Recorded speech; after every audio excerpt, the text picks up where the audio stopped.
Sabe quando aquele seu irmão ou irmã caem numa enrascada ou fazem alguma coisa bem errada e acabam colocando a culpa em você? E na escola, quando você está prestando atenção na aula enquanto dois de seus colegas não param de conversar do seu lado. O professor então ouve a conversa, para a aula e dá uma bronca inteira olhando para você. E por mais que você tente explicar que não estava conversando, ele não vai acreditar. Muito chato, não é? Acontece que nesses casos uma conversa pode resolver e esclarecer os fatos. Mas no mundo real, em situações mais arriscadas, alguns inocentes infelizmente não têm opção de escolha. Acontece que em alguns casos a história tem consequências bem mais sérias. Algumas pessoas são julgadas e condenadas por ações e até crimes que nunca cometeram. O discurso do mais forte se sobressai e a injustiça está feita. Este pesadelo, infelizmente, faz parte da vida de centenas de pessoas. Eu sou Antônio Boco e essas são 6 histórias tristes de condenados inocentes. Número 1. Sally Clark. Você conhece a história de Sally Clark? Se não, prepare-se. Tudo começou quando uma advogada bem-sucedida teve a infelicidade de ter 2 filhos recém-nascidos mortos repentinamente. Um em 1996 e outro em 1998. Para a polícia, a história pareceu estranha. A mulher foi presa e acusada de assassinar os 2 filhos. E essa história está só começando. Durante o julgamento, 2 testemunhas contratadas mentiram no tribunal, fazendo com que Clark parecesse realmente uma criminosa. A primeira testemunha, o professor e pediatra Sir Roy Meadow, afirmou que a chance de 2 mortes repentinas em recém-nascidos fosse algo muito improvável, em uma proporção de 1 caso em 73 milhões de bebês. De acordo com outros especialistas, esse número é de 1 em 8.500 bebês. Algo bem menor que o apresentado pelo médico, certo? A segunda testemunha, um patologista, Dr. Alan Williams, ocultou provas de bactérias encontradas em um dos mortos e provavelmente foi o responsável pelo óbito. Clark foi condenada e presa em 1999. Só em 2003 que uma outra investigação foi lançada e a mentira das testemunhas foi enfim descoberta. Clark foi liberada, mas a história não para por aí. Após deixar a prisão, Clark tornou-se alcoólatra e morreu em 2007 de intoxicação por álcool. Os médicos ainda continuam exercendo as suas profissões. Número 2. Bijan Ebrahimi. Algumas vezes um crime nem precisa ser cometido para que inocentes sofram as suas consequências. Foi o que aconteceu com o iraniano Bijan Ebrahimi. Em 2013, ao se mudar para a Inglaterra como refugiado, seus vizinhos decidiram, sem nenhuma evidência existente, que o rapaz era pedófilo. Tudo começou quando Bijan decidiu filmar um de seus vizinhos, Lee James, como prova de que os membros da sua vizinhança tinham algum tipo de comportamento antissocial. Na ocasião, o vizinho chegou a pensar que Bijan estava filmando suas 2 filhas. Embriagado, ele quebrou a porta e entrou para a casa de Bijan, pronto para a briga. Assustado, Bijan chamou a polícia local e acabou preso. Ele foi acusado de quebrar a paz na vizinhança e voltou para casa esperando o julgamento em liberdade. Inconformado, o vizinho chegou a ameaçar Bijan em frente aos guardas, alegando que ia se defender e fazer justiça com as próprias mãos. Daí por diante, a vida de Bijan se transformou em um verdadeiro inferno. Os rumores falsos da pedofilia se espalharam rapidamente entre a vizinhança, que o ameaçava o tempo todo.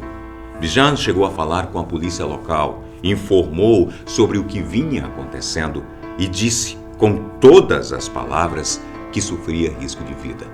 Ele implorou por ajuda, mas nada foi feito por parte da polícia. No dia 14 de julho, depois da meia-noite em um domingo, o vizinho Lee rendeu Bijan dando chutes até ficar inconsciente e depois incendiou seu corpo, terminando de matá-lo. Os vizinhos que viram toda a cena recusaram-se a ajudar Bijan, que mesmo inocente, teve a sua dignidade e vida retirados de maneira injusta e extremamente brutal. Número 3. Salaheddin Barum. Você deve se lembrar daquele atentado durante a maratona de Boston, nos Estados Unidos, em 2013, em que um jovem explodiu 2 bombas artesanais durante o evento. O atentado, que matou 3 pessoas e deixou mais de 200 feridas, iniciou uma corrida à caça do criminoso, movendo toda a cidade. Online, milhões de pessoas tornaram-se detetives, observando fotos da maratona e tentando encontrar o autor do atentado. Baru, jovem americano de 16 anos, teve o desprazer de ser fotografado durante a maratona carregando uma mochila. Ele também não teve sorte com sua aparência física. Mesmo sendo um cidadão americano, ele foi confundido com um estrangeiro. Isso foi suficiente para que Barum e Asim Zaimi ilustrassem a capa do jornal New York Post com a seguinte legenda: Os Homens da Mochila. Imagina o caos que isso poderia gerar caso a polícia já não tivessem os irmãos Tsarnaev na lista de suspeitos. Além de difamar os garotos, a postagem poderia gerar um caos social, já que todos os cidadãos de Boston sonhavam por justiça. Felizmente, alguns dias depois, a investigação foi concluída, os autores reais do crime presos e nada mais terrível aconteceu com Barum e Yassine, a não ser a humilhação e exposição injustas. Número 4. Christopher Jeffries. Christopher foi vítima de outro caso de julgamento por parte da mídia. Em 2010, a estudante Joanna Yates foi encontrada morta. Na época, Christopher era proprietário da casa em que ela vivia. Ele foi chamado para depor e foi aí que as coisas tomaram outro rumo. A aparência desleixada de Christopher foi um prato cheio para que a imprensa local o pintasse como grande criminoso. Ele, um professor de inglês aposentado, com um pouco de cabelo branco e uma maneira bem peculiar de se vestir, foi até acusado de ser um serial killer. Pessoas que mal o conheciam descreviam como um perdedor viciado em morte. A coisa ficou tão ruim para ele que até os livros utilizados por ele durante suas aulas foram levados em consideração como evidência da sua doença mental. Enquanto estava em julgamento, a mídia tentou de todas as maneiras prejudicar a sua reputação e convencer juristas contra ele. O caso nunca foi a julgamento. Um dos vizinhos, Vincent Tabak, confessou o assassinato. Número 5. Glenn Ford. A história de Glenn Ford é um exemplo triste de que a justiça é falha. Ele passou quase 30 anos no corredor da morte, respondendo por um crime que não cometeu. Em 1983, ele foi preso por roubo e assassinato. O mais revoltante nessa história é que ele teve a sentença determinada mesmo sem a comprovação de seus atos, sem provas. Não encontraram testemunhas oculares ou a arma usada para cometer o crime. Mesmo assim, ele foi condenado. Depois de 3 décadas, em 2013, ele foi declarado inocente e se livrou da pena de morte.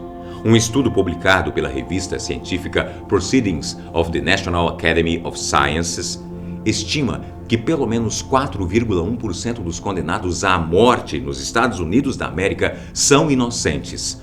Uma em cada 25 pessoas condenadas.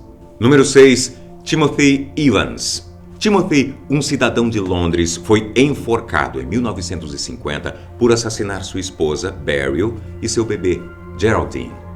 Mesmo após ser acusado e julgado, Timothy afirmava que o verdadeiro assassino fosse o seu vizinho de baixo, John Christie. Mas isso era difícil de se acreditar. Timothy não podia sustentar outro bebê e alguns vizinhos até diziam ouvir gritos dela e da sua esposa enquanto brigavam.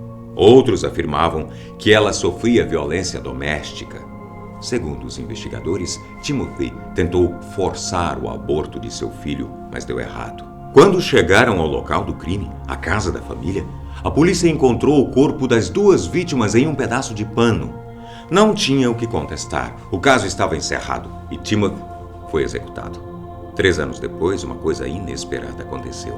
A polícia encontrou outros 6 corpos de mulheres escondidos no prédio de Timothy. Descobriram então que John Christie foi o responsável pelas mortes.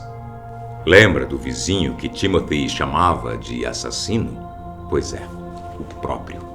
Segundo a investigação, ele mantinha relações sexuais com os corpos e, em alguns casos, ele fazia móveis de casa a partir dos pedaços dos corpos.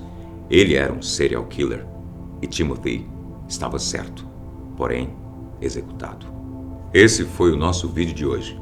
Eu sou Antônio Bocco. Te vejo no próximo vídeo.